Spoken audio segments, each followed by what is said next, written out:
All right, strap yourselves in because this deep dive takes us right into the heart of undercover work. And not just any undercover work, we're talking next level stuff here. Mafia infiltration. The kind of situation where, one wrong word could be your Yeah, last. one slip up and you're sleeping with the fishes. That's what they say, Yeah. right?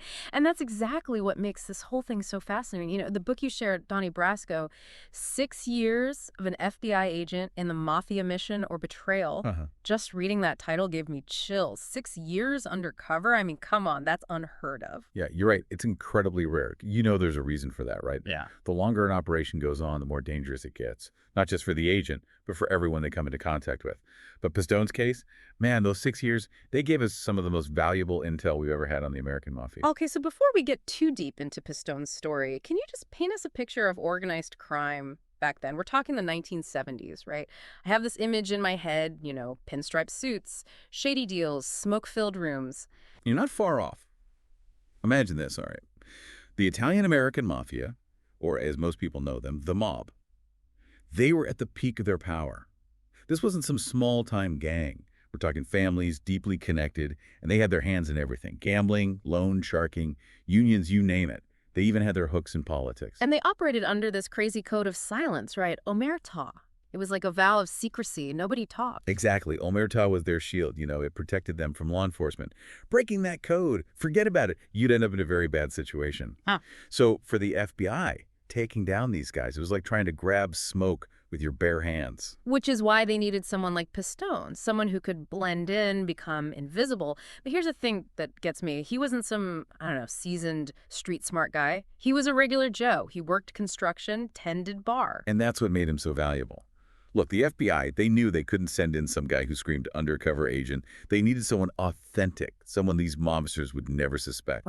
Someone who could sit down, have a drink, and these guys would never think twice. Exactly. And Pistone, he had this way about him, this natural ability to connect, to fit in, but it wasn't all just dumb luck. Before going deep, the FBI, they honed his skills. They had him infiltrate smaller rings, truck hijackers, car theft operations, that sort of thing. So he was like moving up the ladder, building his undercover resume right under the noses of these criminals. You got it. Calculated risk, for sure. But the FBI, they knew the payoff could be huge. And they were right. Pistone, under the name Donnie Brasco, managed to get into one of the most notorious mafia families in America. The Bonannos. Hold on, the Bonannos. Like, we're talking the 5 families here. This isn't some small-time operation. This is the big leagues. You got it. And that's what makes Pistone's story so crazy.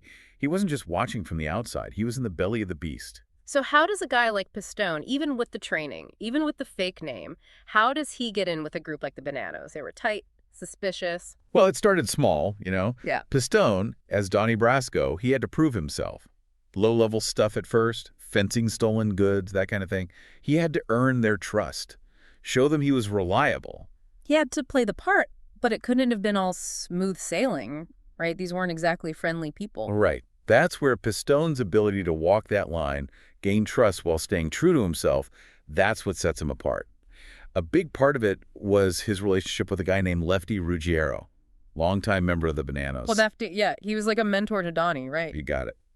Lefty, he saw something in Donnie, maybe a little bit of himself, way back when, took him under his wing, caught him the ropes, introduced him to the higher-ups. So Lefty's showing him how to navigate this criminal underworld, but he's also vouching for him, right? Putting his own neck on the line. Yeah, you're right on the money there. Lefty sticking his neck out for Donnie. That wasn't just about bringing in some new guy. It was about honor, trust. That's the kind of thing Pistone was able to build, even though his whole life was a lie, Yeah. It makes it a great story, but man, ethically, it's messy. Because the closer you get to those guys, the higher the stakes are for everyone. And we haven't even talked about Sonny Black Napolitano yet. He was a captain in the Bonanno family, right? Talk about moving up in the world. Exactly. Sonny Black, he was on the rise, ambitious, ruthless, and he saw something in Donnie. That relationship, that gave Pistone a direct line to the family's inner workings, their plans, their rivals. He was getting information the FBI wouldn't have dreamed of before. So give us the dirt. What was Donnie actually involved in? I know he stayed away from the violence, but he had to do something to keep up the act, right? Oh, absolutely. We're talking fencing, stolen goods, running gambling, even helping move illegal stuff. He was right in the thick of it. But the whole time, He's documenting everything. Meetings, deals, even just rumors. He wrote it all down. It's mind-boggling how he kept it all straight. Did it ever get to him? I mean, all that pressure, those experiences, were there any times where he almost got caught? Close calls. Are you kidding? 6 years living a double life in that world, every single day was a close call. But there are a few that really stick out. All right, come on, don't leave us hanging. What happened? One involved this mobster, Tony Mira. Now, Mira, he was sharp. And something about Donnie Pistone really, it just rubbed him the wrong way right from the start. I can only imagine the stress. Mira thinks something's off, but Donnie can't exactly tell him the truth, can he? So what happened? Well, Mira starts digging into Donnie's past, asking around, trying to find holes in his story. Every time Mira got close, Pistone, he had to think fast, come up with excuses, throw him off the scent. It was a constant back and forth, and the stakes couldn't have been higher. Talk about intense. It's incredible that Pistone, he never cracked under pressure. But even the FBI, they couldn't keep him under forever. You're right. By 81, Pistone had a mountain of information, enough to really hurt the Mafia, but it was getting more dangerous. Mira was closing in, and the FBI knew they couldn't leave Pistone out to dry. So what they do, how do you extract someone who's that deep in? Let me tell you, it was a delicate operation. They couldn't just pull him out. They would blow his cover. They had to make it look real, like he just disappeared. Okay, you're killing me with the suspense here. How did they pull it off? July of 81, they staged Pistone's disappearance. One day he's there, the next, poof, gone. The Bonannos, they thought he just vanished. Forget about the fallout. The Bonanno, they must have been furious. They'd been played. Oh, it was chaos. Imagine Donnie Brasco, the guy they were about to bring into the family, the guy Lefty vouched for personally. Turns out he was FBI all along. Their whole world just imploded. And Lefty, he must have been in serious trouble. Devastated doesn't even begin to describe it. Not just the betrayal, but the fact that he had been played so completely. And beyond that, he was in danger. The Mafia, they don't forgive easily. And remember Sonny Black? Donnie's sponsor, the one who brought him in. Oh, man. Sonny Black paid the price for trusting the wrong guy. The Bonannos, they killed him because of Donnie Brasco. Awful. Lefty, he must have known he was next. He was. The FBI, they had to step in to save him, arrested him on some bogus charge, pulled him right off the street. There was a hit team on his tail. Can you believe that? That's insane. It really shows you just how dangerous Pistone's work was and the impact it had on everyone around him. Exactly. And it wasn't just Lefty and Sonny Black, the whole Bonanno family. They were shaken to their core. So the fallout from Donnie Brasco was huge, both personally and within the Mafia's ranks. But what about the long game? What lasting impact did Pistone's work have on the way the FBI tackles organized crime? It was a game changer, no doubt. Before Pistone, the FBI saw the Mafia as this impenetrable fortress, bound by Omertà. But Pistone proved that even the tightest-knit criminal organizations could be cracked from the inside. It's like that saying, the greatest enemy often hides in plain sight. But cracking the code once is one thing.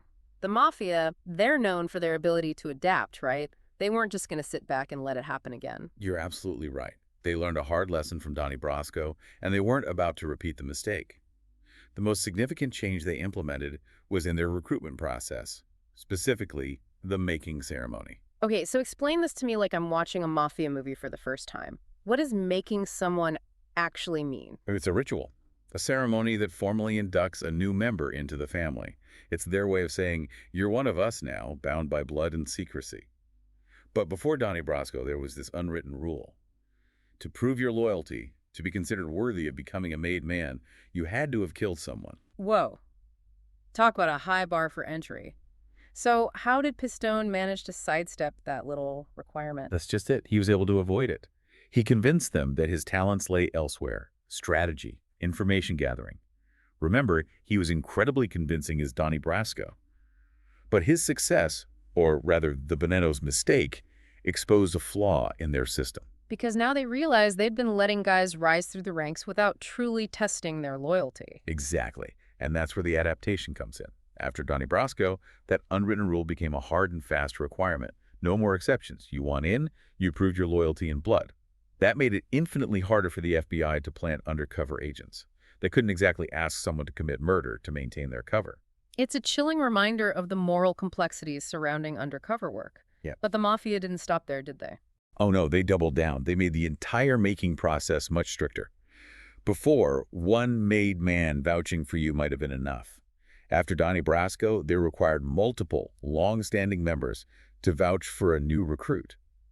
We're talking years, sometimes decades, of proven loyalty and trust. So they went from, you scratch my back, I'll scratch yours, to show me absolute, unwavering loyalty over decades, and then maybe, just maybe, we'll talk. Precisely. And that shift had unintended consequences. Uh, While it did make infiltration infinitely harder, it also bred paranoia and mistrust within the ranks. because now everyone is suspect. There's no more, he's my guy. It's all about self-preservation. And that had a tangible impact on the power dynamics within these families.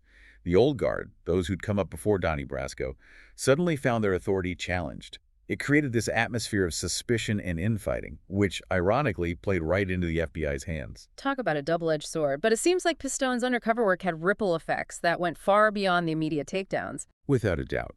It forced the Mafia to adapt, to evolve, but it also exposed their vulnerabilities, their internal tensions. It was a seismic shift in the landscape of organized crime. And Pistone, what happened to him after all of this? I can't imagine it was easy to just walk away and resume a normal life after living in the shadows for so long. It wasn't. In fact, Pistone and his family had to disappear completely. New identities, new lives, all because the threat from the Mafia was, and still is, very real. He was living proof that sometimes the line between the world we create and the one we left behind, well, sometimes that line disappears completely. He could never truly go back to being Joseph Pistone, the man he was before. And that's a profound thing to consider. The personal cost of justice, the sacrifices made, the shadows that linger long after the mission is over. The source material we dove into is titled Donnie Brasco, 6 Years of an FBI Agent in the Mafia Mission or Betrayal.